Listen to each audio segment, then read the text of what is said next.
Marami ako nare-receive na question na related sa automatic at ano daw ba yung magandang transmission fluid or oil. Okay mga paps, kung automatic ang kotse ninyo, ang gawin ninyo, pumunta kayo sa kasa, dun kayo bumili ng transmission oil ninyo.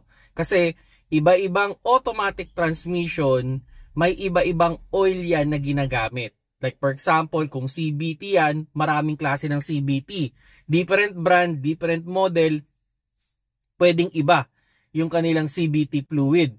And ganun din sa ATF, may mga kotse na iba-iba rin yung specification ng ATF na ginagamit.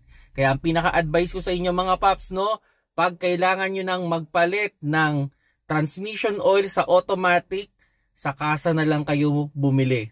Marami kasing peking ngayon sa online, kahit sa mga store, ang hirap pagkatiwalaan kung totoo.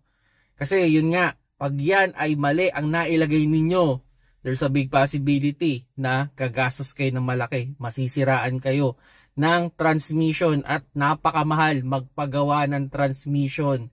Ako na nagsasabi sa inyo, kaya alagaan nyo na ang top recommended para sa mga transmission fluid, at least around 40,000 kilometers. O check yung manual nyo naman, pero nasa 40 ang palitan yan or 2 years. Although, pag hindi masyadong gamit yung kotse, kaya namang extend yan, maximum of mga 3 years. Pero, maglalaro lang kayo sa 40,000 kilometers or 2 years. Yung ideal na pagpapalit ng transmission oil sa automatic.